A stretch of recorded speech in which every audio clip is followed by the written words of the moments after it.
ഒരു ശ്രമം ഇന്ത്യയുടെ ഭാഗത്തുണ്ടാകുമെന്ന് പ്രതീക്ഷിക്കാം. ശിവൻ ദുബെയാണ് ക്രീസിൽ.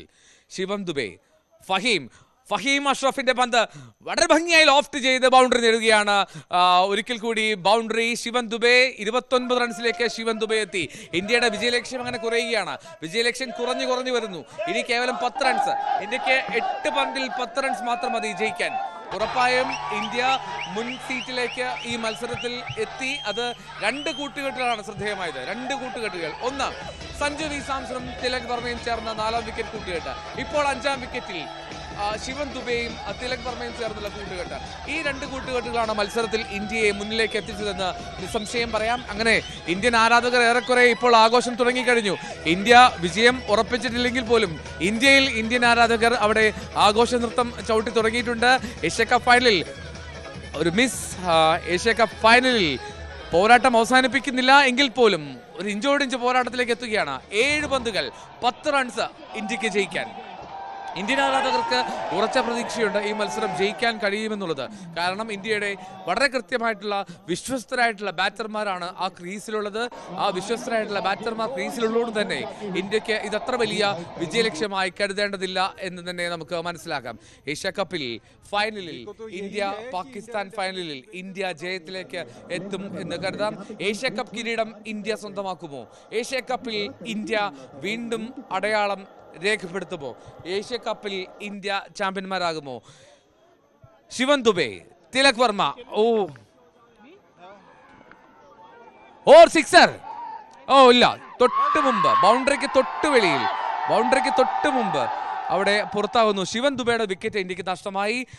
ശ്രദ്ധിക്കുക, അവസാന ഓവറാണ്. മത്സരം ടൈറ്റ് ആവുന്നു. 6 പന്തുകൾ ശേഷിക്കെ ഇന്ത്യക്ക് 10 റൺസ് കൂടി വേണം. പക്ഷേ അവിടെ ശിവൻ ദുബെ കളിച്ചു നിന്നിരുന്ന ശിവൻ ദുബെയുടെ വിക്കറ്റാണ് നഷ്ടമായത്. സ്വാഭാവികമായും നമ്മൾ നേരത്തെ സൂചിപ്പിച്ചതുപോലെ ശിവൻ ദുബെയോട് ഒരു അറ്റാക്കിന് പോകാനുള്ള നിർദ്ദേശമായിരിക്കും നൽകിയിരുന്നത്. ശിവൻ ദുബെ അങ്ങനെ തന്നെ ചെയ്തു. പക്ഷേ ഉയർന്നു ചാടി അവിടെ ആ വിക്കറ്റ്, ആ ക്യാച്ച് ഷഹീൻ ഷാ അഫ്രീദി കൈപ്പിടിയിൽ ഒതുക്കുന്നു എന്നുള്ളതാണ് ശ്രദ്ധേയം. ബൗണ്ടറി റോപ്പിനോട് ചേർന്നാണ് ഷഹീൻ ഷാ അഫ്രീദിയുടെ ആ ക്യാച്ച്. അദ്ദേഹത്തിൻ്റെ ഹൈറ്റ് അഡ്വാൻറ്റേജ് ഉപയോഗപ്പെടുത്തിക്കൊണ്ട് തന്നെ ആ ക്യാച്ച് അദ്ദേഹം സ്വന്തമാക്കുന്നു. ലാസ്റ്റ് ഓവറിലേക്കാണ് ഇനി പോകുന്നത്. റിങ്കു സിംഗും അക്സർ പട്ടേലും. സ്വാഭാവികമായും റിങ്കു സിംഗിന് തന്നെ അവസരം നൽകുമോ, അതോ ഈ ടൂർണമെൻറ്റിൽ ഇതുവരെ കളിച്ചില്ല എന്നുള്ളത് കൊണ്ട് അക്സർ പട്ടേലിനെ മുന്നിലേക്ക് കയറ്റി വിടുമോ ഇന്ത്യൻ ടീം മാനേജ്മെൻറ്റ്? അതാണ് അറിയേണ്ടത്. ഒരു ഫിനിഷർ എന്നുള്ള മട്ടിൽ പേര് റിങ്കു സിംഗിന് അവസരം നൽകുമെന്ന് നമുക്ക് പ്രതീക്ഷിക്കാം. പക്ഷേ അതിനും അപ്പുറത്തേക്ക് 6 പന്തുകൾ 6 പന്തുകൾ മാത്രമാണ് അവശേഷിക്കുന്നത്. അതിൽ നിന്നാണ് ഇനി 10 റൺസ് വേണ്ടത്. 2020-ൽ 6 ബോളിൽ 10 റൺസ് എന്നുള്ളത് അപ്രാപ്യമായിട്ടുള്ള സ്കോർ അല്ല എന്ന് നമുക്കറിയാം. പക്ഷേ എങ്കിൽ പോലും അതിനുമപ്പുറത്തേക്കുള്ള ചില കാഴ്ചകൾ, അതിനുമപ്പുറത്തേക്കുള്ള ചില നാടകീയ രംഗങ്ങൾക്ക്, സമ്മർദ്ദ രംഗങ്ങൾക്ക് സാക്ഷിയാകാൻ പോവുകയാണ് ദുബായിലെ രാജ്യാന്തര സ്റ്റേഡിയം. ഒരു സമ്മർദ്ദ ഘട്ടം അതിജീവിച്ചാണ്. അത് ഫൈനൽ ഉറപ്പിച്ച ശേഷമുള്ള സൂപ്പർ 4 മത്സരമായിരുന്നെങ്കിൽ പോലും ശ്രീലങ്കയ്ക്കെതിരെ സൂപ്പർ ഓവറിലാണ് ഇന്ത്യ അവസാന മത്സരത്തിൽ ജയിച്ചത്. ഇന്ന് ഇതാ ഫൈനൽ വേദിയാണ്, കലാശപ്പോരാണ്. റിങ്കു സിംഗ് ആണ് ക്രീസിലേക്ക് എത്തുന്നത്. 2020-ൽ 25 ഇന്നിങ്സുകൾ മാത്രമാണ് കളിച്ചത്. പക്ഷേ സ്ട്രൈക്ക് റേറ്റ് 160-ന് മുകളിൽ സ്ട്രൈക്ക് റേറ്റ്, ആവറേജ് 42-ന് മുകളിലും. റിങ്കു സിംഗ് എത്തുന്നതോടെ ഇന്ത്യക്ക് ഗുണം ലഭിക്കും, ഇന്ത്യക്ക് പ്രതീക്ഷ ലഭിക്കും എന്ന് കരുതാം. ഉറപ്പായും ഇത് ഒരു വല്ലാത്തൊരു മത്സരമായി തന്നെ മാറുകയാണ്. ഏഷ്യ കപ്പിന്റെ ഫൈനലിൽ ഇന്ത്യയും പാകിസ്ഥാനും ഏറ്റുമുട്ടുന്നു. ഇന്ത്യ പാകിസ്ഥാൻ മത്സരങ്ങൾ എപ്പോഴൊക്കെ നടന്നിട്ടുണ്ടോ അവിടെയൊക്കെ ആരാധകരെ ത്രസിപ്പിച്ചിട്ടേ ഉള്ളൂ, അതിൽ സംശയമില്ല. പക്ഷേ ഇന്നത്തെ മത്സരത്തിൽ ഇന്ത്യ അല്പം കൂടി ഒന്ന് വിയർക്കുന്നുണ്ട് എന്നുള്ളത് നിസ്സംശയം പറയാം. 10 runs last over. Tilak Varma ഒരു റിട്ടേൺ ക്യാച്ചിനുള്ള സാഹചര്യം ഉണ്ടായിരുന്നു. ഡബിൾ ഓടുകയാണ് വളരെ അനായാസം. റിങ്കു സിംഗും തിലക് വർമ്മയും ഇത്രയും നേരം ക്രീസിൽ തുടർന്നെങ്കിൽ പോലും തിലക് വർമ്മ വളരെ ഫിറ്റായിട്ട് തന്നെ നിൽക്കുന്നു. 51 പന്തുകൾ നേരിട്ട തിലക് വർമ്മ 62 റൺസ്. ഇനി 5 പന്തിൽ ഇന്ത്യക്ക് വേണ്ടത് 8 റൺസ്. ഇന്ത്യക്ക് ഇനി വേണ്ടത് 8 റൺസ്. 5 പന്തിൽ ഇന്ത്യക്ക് വേണ്ടത് 8 റൺസ്. ജയിക്കുമെന്നുള്ള പ്രതീക്ഷ പുലർത്തിക്കൊണ്ടേ നിൽക്കുകയാണ് ഇന്ത്യൻ ആരാധകർ. പലയിടങ്ങളിൽ നിന്നുള്ള ഇന്ത്യൻ ആരാധകർ ഇതാ പലയിടങ്ങളിലായി ഇന്ത്യയുടെ പതാകയുമായി ഇതിനോടകം തന്നെ നിരത്തിലേക്ക് ഇറങ്ങിയിട്ടുണ്ട്. പക്ഷേ ഇപ്പോഴും മത്സരം പൂർത്തിയായിട്ടില്ല. മത്സരം ആവേശകരമായിട്ടുള്ള അന്ത്യത്തിലേക്ക് കടക്കുന്നതേയുള്ളൂ. മത്സരത്തിന്റെ അവസാന മിനിറ്റുകളാണ്, അവസാന ഓവറുകളാണ്. 5 പന്തുകൾ മാത്രം. 5 പന്തുകൾക്ക് അപ്പുറം അറിയാം ആരാണ് ഈ ഏഷ്യ കപ്പ് കിരീടം ഉയർത്തുന്ന സംഘമെന്ന്.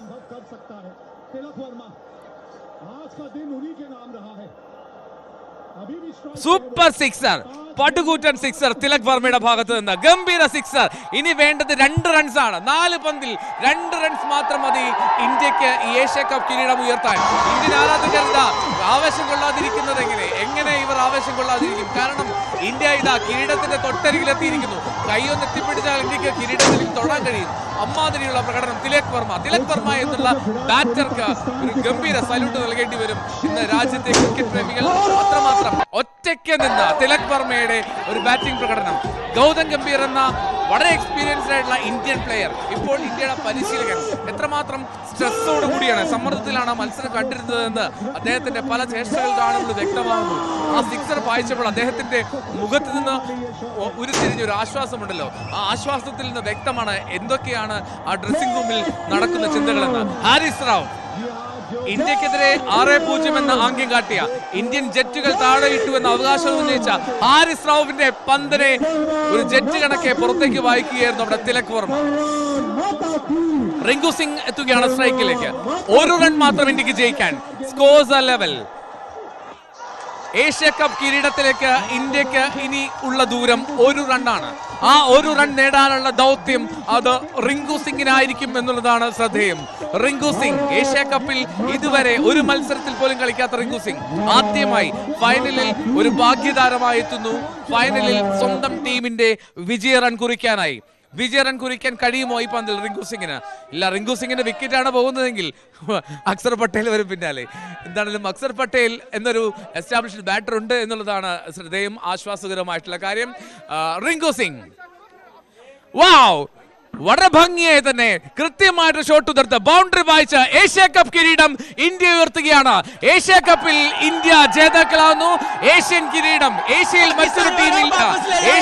മറ്റൊരു ടീം ഇന്ത്യയെ വെല്ലുവിളിക്കാറായിട്ടില്ല എന്ന് ഉറപ്പിക്കുകയാണ് അവിടെ. ഏഷ്യയിൽ ഇന്ത്യയെ വെല്ലുവിളിക്കാൻ ഇനിയും ഒരു ടീം ഉണ്ടെങ്കിൽ അത് മെല്ലെ കളിച്ച് വാ എന്നുള്ള മട്ടിൽ പാകിസ്ഥാൻ തുടർച്ചയായിട്ടുള്ള 3ാം പരാജയം ഈ ടൂർണമെന്റിൽ ഇന്ത്യയിൽ നിന്നും ഏറ്റുവാങ്ങുന്നു. 5 വിക്കറ്റിന്റെ ഇന്ത്യയുടെ ഗംഭീര ജയം. മുൻനിര വീണപ്പോഴും മധ്യനിര കരുത്തോടെ നിന്ന ഇന്ത്യ ഏഷ്യ കപ്പിലെ ചാമ്പ്യന്മാരാക്കി. ഇന്ത്യ ഒരേ ഒരു രാജാവ്, ഏഷ്യക്ക് ഒരേ ഒരു രാജാവുള്ളൂ, അത് ഇന്ത്യയാണ്. ഏഷ്യൻ ഭൂഖണ്ഡത്തിൽ വെല്ലുവിളിക്കാൻ പോകുന്ന മറ്റൊരു സംഘമില്ല, അത് ഇന്ത്യയാണ്. ഈ സംഘത്തിന് മുന്നിൽ ഏറ്റെടുക്കാൻ മറ്റൊരു ടീം ഏഷ്യയിൽ പിറന്നിട്ടില്ല എന്ന് ഒരിക്കൽ കൂടി ആവർത്തിക്കുന്നു.